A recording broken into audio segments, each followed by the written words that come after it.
Hello, magandang araw mga katulong. So, nandito naman yung katulong ko sa may kumpay. Actually, di ba? So, galing kasi tayo sa simbahan na naman kasi nga linggo. Dahil nga sasabi ko sa inyo, sabi ko sa inyo, nagsimbahan yung katulong. Kasi whole day kasi yung aming activities ngayon sa church. So, walang practice, walang ano. Pero meron kami tinatawag na Holy Spirit Weekend. So, nag-start mga 10 in the morning, 10 something. Natapos mga 4 something, nag-break na kami para kumain. So magbababa namin pagka mga 4 something, kain na naman kung muli. So lahat nandito tayo sa may Tupayo. Kasi may kailangan na naman ako bilhin para sa amo ko. Kaya dumaan ako dito. So dumaan ako dito banda. Doon kasi maraming tao. So maraming tao dumadaan doon. So dito is konti lang. So talagang parang sa'yo yung dinadaanan mo kasi walang katao-tao. Pero pag dyan ako, grabe. Bili na naman tayo ng mga mumurahing items para na naman itry ng amo ko okay ba yung gamit na yun or hindi.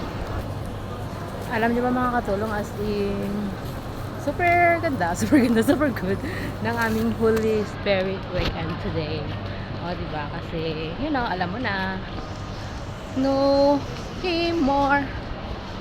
So, nakakaano ng puso. Nakakataba ng puso.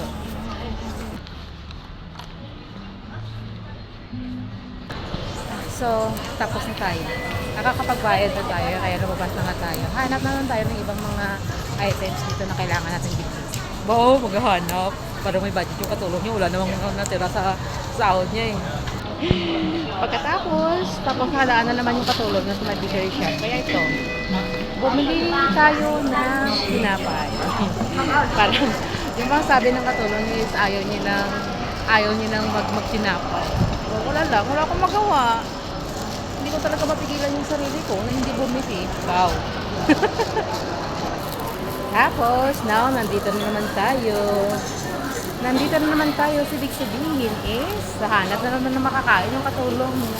Yung bang kain na nga ng kain sa simbahan, tapos maghahanap kayo ng pagkain dito.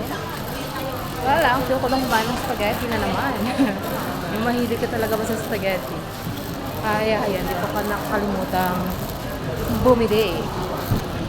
Dahil sa okay naman yun, kasi hindi naman nakapaggastos yung katulong nito. So, yun lang. Kung ano pinili ko ngayon, yun lang pa talaga yung babawas sa budget ko. So, ayan, magbibili tayo ng makakain dito. So, bibili na ako ng spaghetti ng so dalawa. Para at least gusto ko na din bilhan yung amo ko. Alam, feel ko lang. Kaya ito, nandito na tayo. Kita nyo, maraming tao. So, nandito na ako makatulog. Mag-queue na ako sa aking ordering spaghetti. Maraming salamat. Bye-bye!